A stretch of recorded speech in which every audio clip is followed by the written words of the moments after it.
Bonsoir, bien-aimés dans le Seigneur Jésus-Christ.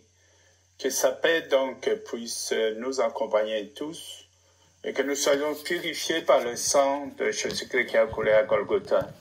Je demande à ce que nous inclinions la tête juste un petit moment pour demander pardon d'abord à Dieu, car nous savons d'une manière ou d'une autre nous sommes coupables devant Dieu. Et que la grâce de Dieu puisse nous habiter en ce moment. Père de gloire, c'est ton nom de Jésus-Christ, que nous, tes enfants, nous nous inclinons devant toi. Seigneur, nous ne pouvons pas nous regarder, nous estimer plus saints qu'on ne l'est, car toi tu sais et tu vois chaque chose, tu vois toute notre conduite, toute notre vie est devant toi. Nous sommes, c'est vrai, Seigneur, tes enfants, et très souvent coupables dans nos faiblesses, dans la pensée, parole et acte. C'est que nous te demandons maintenant, au nom de Jésus-Christ, que nous puissions obtenir cette grâce pour obtenir le pardon et que tu puisses, Seigneur, nous remplir encore une fois de ton esprit pour pouvoir nous approcher du trône de grâce. Oh, que tu tends ton oreille vers nous, Seigneur, que tu écoutes nos doléances. Sois avec nous, inspire, Seigneur, tous ceux qui vont écouter et sois toi-même avec moi. Que ce que j'aurai à dire soit réellement ce que tu as voulu, car nous attendions et que tout revienne à ta gloire au nom de Jésus. Que nous venons de prier ainsi. Amen. Le message d'aujourd'hui va certainement nous aider beaucoup pour pouvoir nous situer, pour nous trouver, pour connaître si exactement nous nous trouvons sur la volonté de Dieu où nous faisons ce que le Seigneur veut. Nous allons lire un texte dans le livre de Matthieu, chapitre 21, à partir du verset 28. Je vais donc lire au nom de Jésus. Qui vous en semble?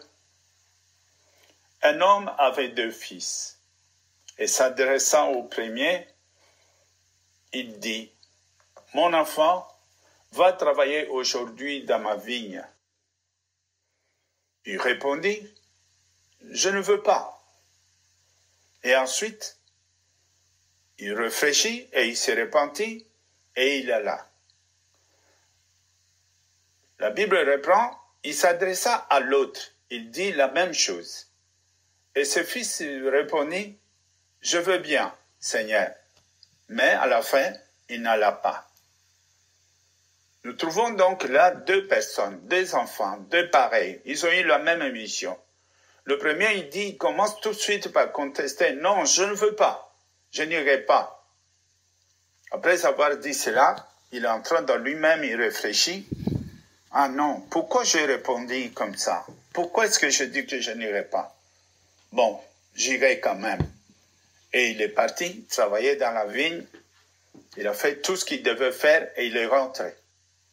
Le Seigneur prend d'autre part un autre fils, qui lui, quand on lui a demandé d'aller travailler à la vigne, il s'est précipité pour dire, oui, bien sûr que je vais y aller. Mais après, il a réfléchi aussi. Mais au lieu d'aller à la vigne, il a dit, oh, je n'irai pas. Et il est resté à la maison, donc il n'est pas parti travailler. Nous avons là 2 types d'enfants. Nous allons chercher à nous trouver, nous, parmi ces 2 personnages que le Seigneur Jésus-Christ a démontrés. Le verset 31, Jésus pose la question. Lequel de 2 a fait la volonté du Père? Ils répondirent, le premier. Et Jésus leur dit, je vous l'ai dit en vérité, les publicains, c'est-à-dire les gens que nous voyons, que nous critiquons, nous disons qu'ils ne sont pas chrétiens, des gens que nous pointons du doigt parce qu'ils sont ceci ou cela. Alors, et les prostituées vous dévanceront dans le royaume de Dieu. Oui, c'est très grave ce que le Seigneur a dit. Et il ajoute dans le verset 32, « Car Jean est venu à vous dans la voie de la justice, et vous n'avez pas cru en lui. Mais les publicains et les prostituées ont cru en lui. Et vous, qui avez vu cela, vous ne vous êtes pas ensuite repentis pour croire en lui. » Le Seigneur donne donc cet exemple, et cet exemple nous concerne. Vous allez me dire, cela correspond à quoi? Ben, c'est très simple. Regarde, dans le livre de Matthieu, chapitre 28, verset 19, la parole de Dieu nous dit « Allez, faites de toutes les nations des disciples, en les baptisant au nom du Père, du Fils et du Saint-Esprit. » Et si nous nous arrêtions seulement là, pour essayer de réfléchir par ce texte-là, allez faire des disciples, c'est-à-dire allez faire des élèves semblables aux Écritures, semblables aux enseignements que je vous ai donnés. Or, nous savons un disciple, c'est un élève du Maître. Et le but du disciple, c'est de devenir et de faire et de suivre ce que son Maître lui a montré. Comme nous pouvons dire aussi, tous les apôtres étaient des élèves de Christ. Et en étant disciples de Christ, ce que leur objectif, c'est de suivre les enseignements pour devenir exactement ce que le Seigneur voulait qu'il soit, parce que dans le livre de Luc, chapitre 10, la Bible dit, il les a envoyés là où lui-même devait aller.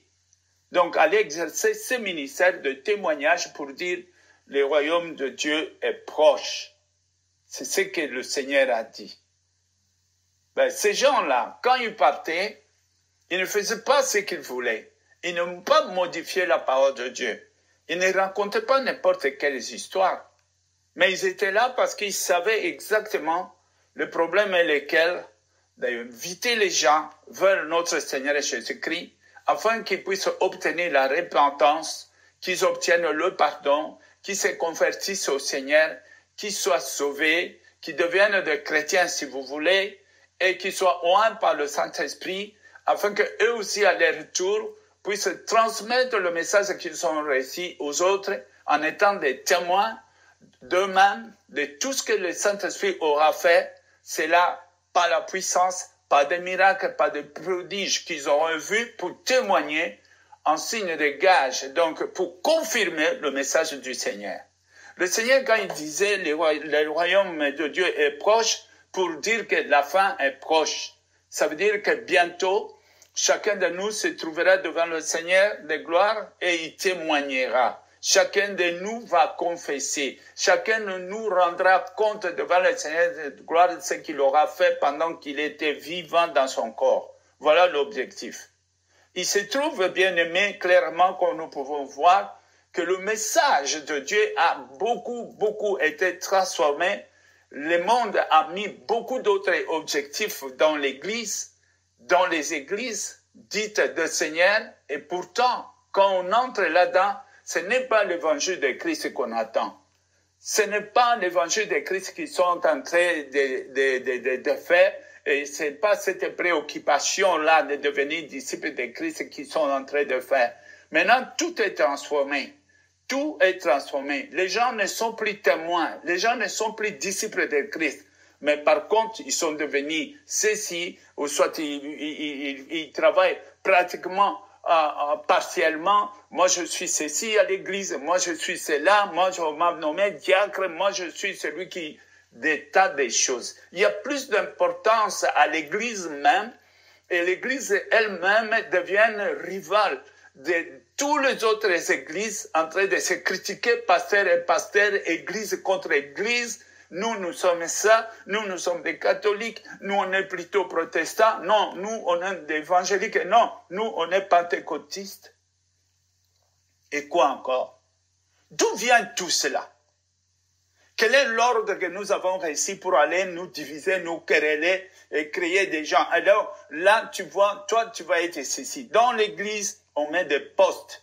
Toi tu seras pasteur en chef, toi tu seras pasteur président, toi tu es le diacre en chef, et tout ça, des titres et des grades dont le Seigneur ne fait aucun cas, car cela ne regarde pas le royaume des cieux. C'est que le ministère de Christ tel qu'il nous a décrit était simple. Il a dit, allez, faites des disciples, voilà c'est tout. Il y a longtemps que l'humanité tout entière aurait déjà été convertie si nous avions gardé le message de Christ. Maintenant, on nous parle d'ici, c'est des mariages, c'est plutôt d'autres fêtes. Aujourd'hui, les plus grandes fêtes qu'on fait à l'église, ce sont des fêtes de mariage. C'est la première fois qu'on voit on va voir à l'église la grosse limousine qui se plante là. Et ça, c'est devenu la plus grande fête, alors que le Seigneur a dit, la plus grande fête, c'est quoi? C'est quand on ramène une âme perdue vers le Seigneur, il y a une fête au ciel. Nous marchons dans la contradiction et personne ne voit. Personne ne fait cas. Nous marchons derrière des hommes qui, l'objectif est de gagner de l'argent. Nous voyons cela et nous sommes sûrs qu'ils sont en train de faire ça. Et pourtant, nous continuons à nous mettre derrière, croyant que le Seigneur voit. Mais oui, il voit, bien sûr, mais qu'est-ce qu'il voit? C'est-il que les derniers jours, chacun de nous rendra compte et que le Seigneur a même dit n'ajoute rien et ne retranche rien. Ici, nous voyons dans le livre de Matthieu, comme la Bible dit, que vous ensemble. Tu ressembles à qui? Et le fils qui devait, que le maître a demandé d'aller travailler dans sa vigne, il a dit non. Ensuite, il est parti. Et il l'a fait. Vous voyez, là, ça nous montre clairement que les œuvres de la foi ont plus de valeur que la parole. Vous dites oui, mais vous ne mettez même pas la main sur la charrue. Tu dis oui, mais tu ne témoignes même pas notre Seigneur Jésus-Christ. Tu as déjà fait des années dans l'église, peut-être 10, 20 ans, 30 ans dans l'église. Tu n'as jamais gagné une âme. Une âme gagnée, c'est celle qui est venue et qui, à son tour, est devenue disciple de Christ. Et voilà, on ne peut même pas en arriver là quand nous-mêmes, nous ne sommes même pas disciples de Christ. Si nous-mêmes, nous n'avons même pas compris Jésus-Christ.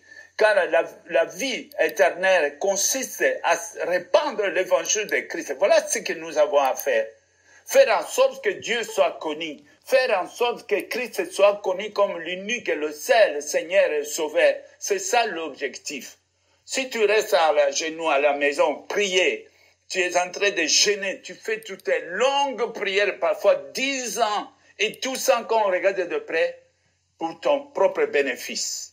Rien que pour tes avoirs, ton succès, ton travail, tout ce que tu regardes. Est-ce que tu sers Dieu?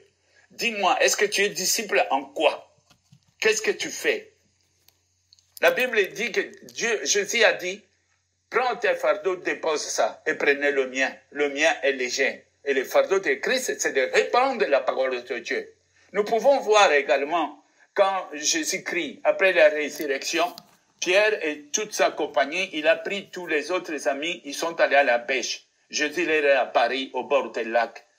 Et là, il va poser la question. Est-ce que m'aimes-tu vraiment? Pourquoi il a posé cette question? Car ils ont déclaré tous l'amour de Christ. Oui, nous t'aimons, nous t'aimons. Mais ce qu'il faisait n'avait rien à voir avec ce que Christ attendait de ceux qui l'aiment. Ceux qui aiment Jésus, qu'est-ce qu'ils faisaient? Ils ont pris la croix de Christ, ils l'ont portée pour parachever ce que Christ n'avait pas fait pendant le temps de leur vie. Et qu'est-ce que Christ n'avait pas fait?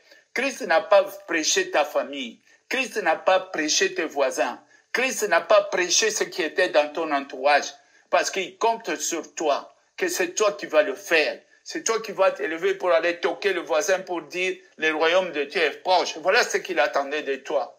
Ça, moi, je vous dis la vérité. Tu peux mettre 2 costumes ou tu peux mettre des costumes qui coûtent cher. Tu n'as absolument rien compris de tout cela. Tu peux te lever tôt, aller dans l'église, aller danser. Écoute, ce n'est pas pour danser que Christ est parti à la croix. C'était pour que l'humanité soit sauvée. Dieu a tant aimé le monde qu'il a donné son Fils, afin que quiconque croise en lui ne périsse point qu'il ait la vie éternelle. Dieu a aimé le monde. Mais il a dit aussi, levez les yeux, regardez. La moisson est grande. Il y a peu d'ouvriers. Prions donc le maître qu'il envoie beaucoup d'ouvriers. Dans le livre de 2 Timothée, chapitre 2, je le répète tout ça, la Bible dit, regarde parmi ceux qui écoutent la parole, parmi l'auditoire. Choisis des hommes qui soient capables d'écouter, de le recevoir, de le saisir, de le comprendre et aussi de le mettre en pratique. Ces gens-là, mettez-les à part, car ce sont ceux-là que le Saint-Esprit va travailler avec eux. Maintenant, il y a beaucoup d'églises qui disent, oui, j'ai le Saint-Esprit, tu vas là-bas, on leur apprend à parler en langue.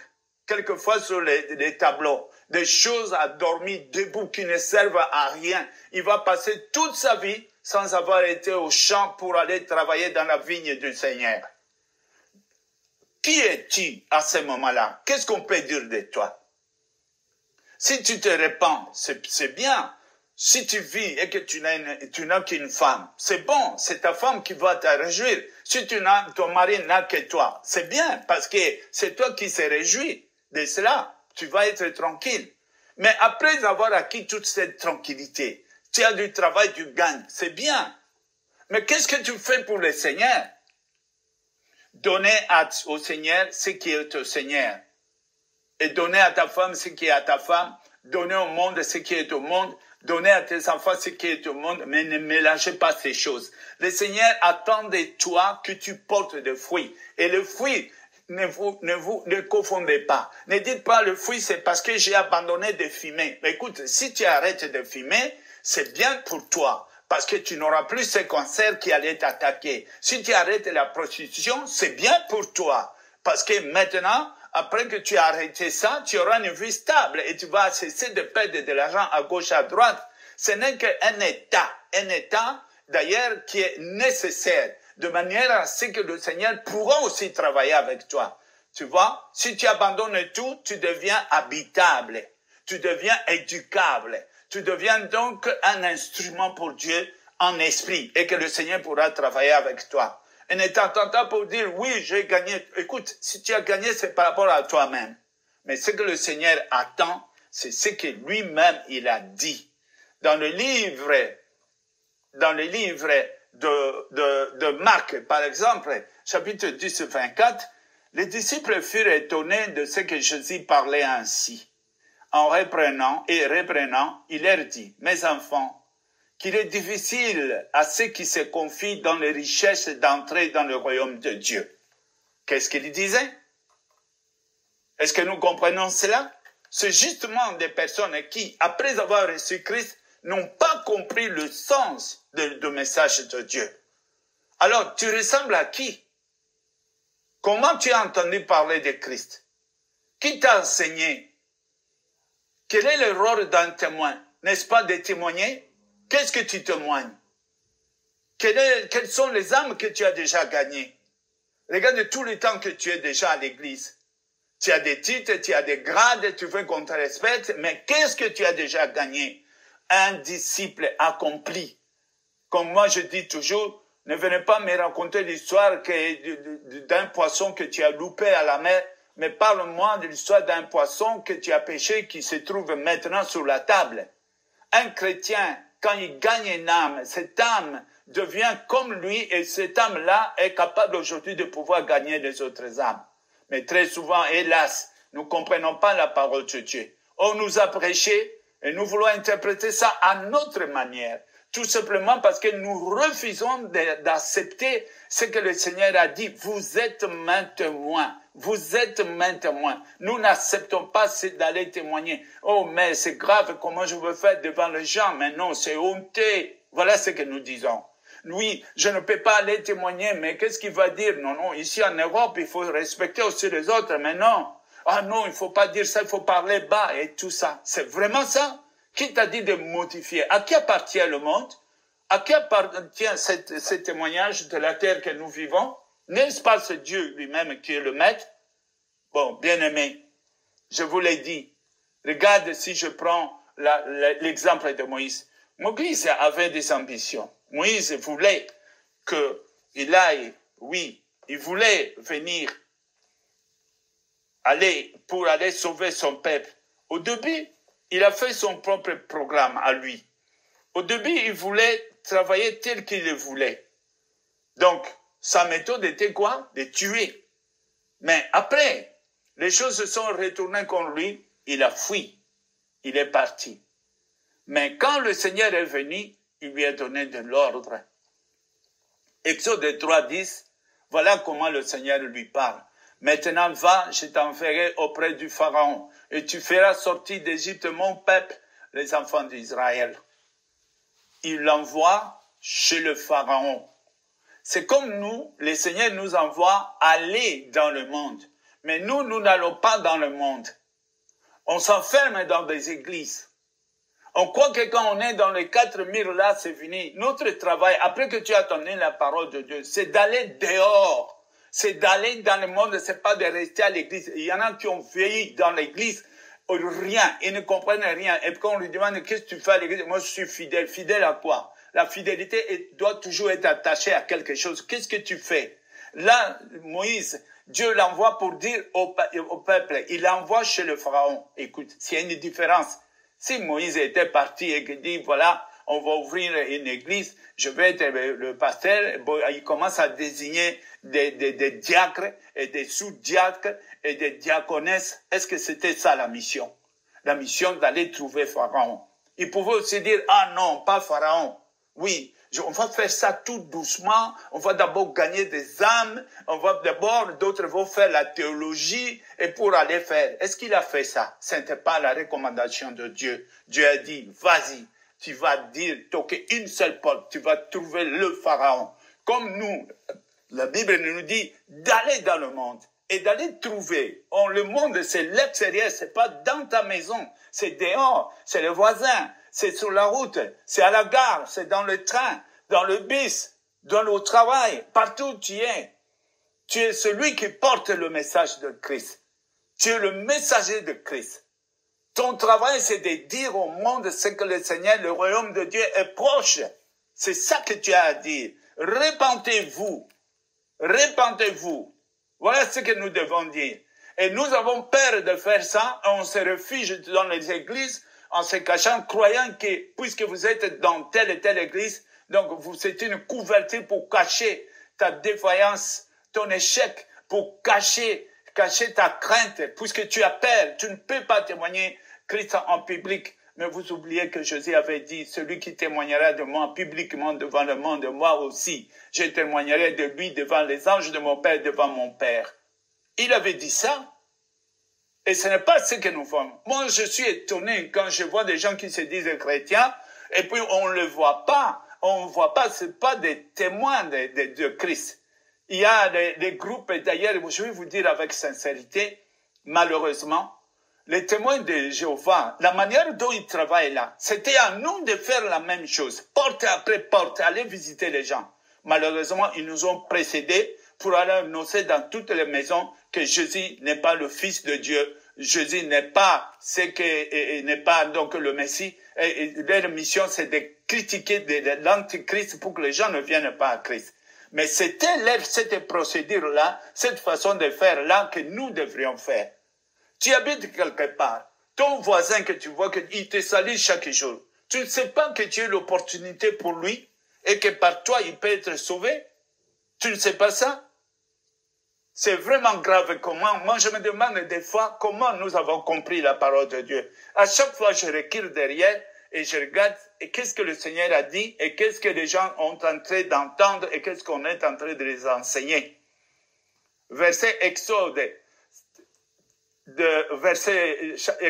livre d'Exode, chapitre 5, verset 1, Moïse et Aaron se rendirent ensuite auprès de Pharaon. Ils lui dirent, ainsi parle l'Éternel, le Dieu d'Israël, laissez aller mon peuple pour qu'il célèbre au désert une fête à mon honneur. Ils n'ont pas changé de mot. Ils n'ont pas dit que non, ce n'est pas possible. Ils n'ont pas dit qu'on va aller ouvrir des cellules là pour faire un tactique.